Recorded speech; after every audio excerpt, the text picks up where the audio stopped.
And now, for your viewing and listening pleasure, we present a book reading by Scott. For today's book reading, I'll be reading the first page of the first chapter of the book, Moby Dick, by Herman Melville, first published in 1851. Chapter 1, Loomings. Call me Ishmael. Some years ago, never mind how long precisely, having little or no money in my purse, and nothing particular to interest me on shore, I thought I would sail about a little and see the watery part of the world. It is a way I have of driving off the spleen and regulating the circulation. Whenever I found myself growing grim about the mouth, whenever it is a damp, drizzly November in my soul, whenever I find myself involuntarily passing before coffin warehouses and bringing up the rear of every funeral I meet, and especially whenever my hypos get such an upper hand of me that it requires such a strong moral principle to prevent me from deliberately stepping into the street and methodically knocking people's hats off, then I count it high time to get to sea as fast as I can.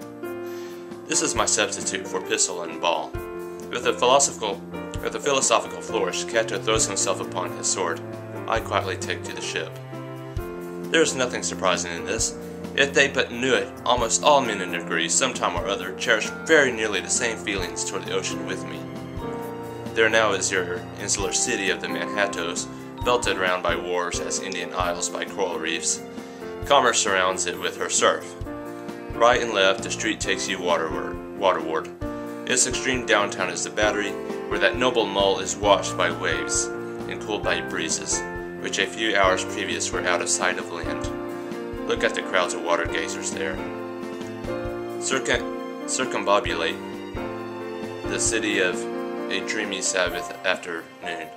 Go from Corlaer's Hook to County Slip, and from thence by Whitehall northward. What do you see?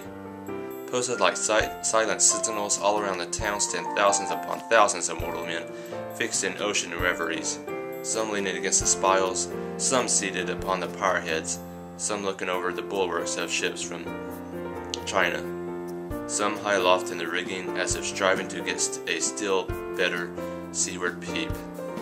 But these are all landsmen, of weekdays pent up in lath and plaster, tied to counters, nailed to benches, clenched to desks. How then is this? Are the Greenfields gone? What did I hear? But look, here comes more crowds, pacing straight for the water, and seemingly bound for a dive. Strange. Nothing will content them but the extremest limit of the land, lording under the shady lee of yonder warehouses will not survive. No, they must get just as nigh the water as they possibly can without falling in.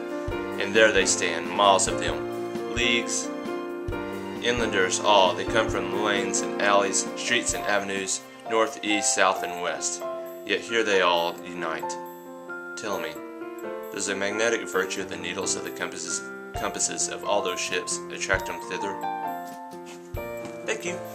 That was another book reading by me, Scott.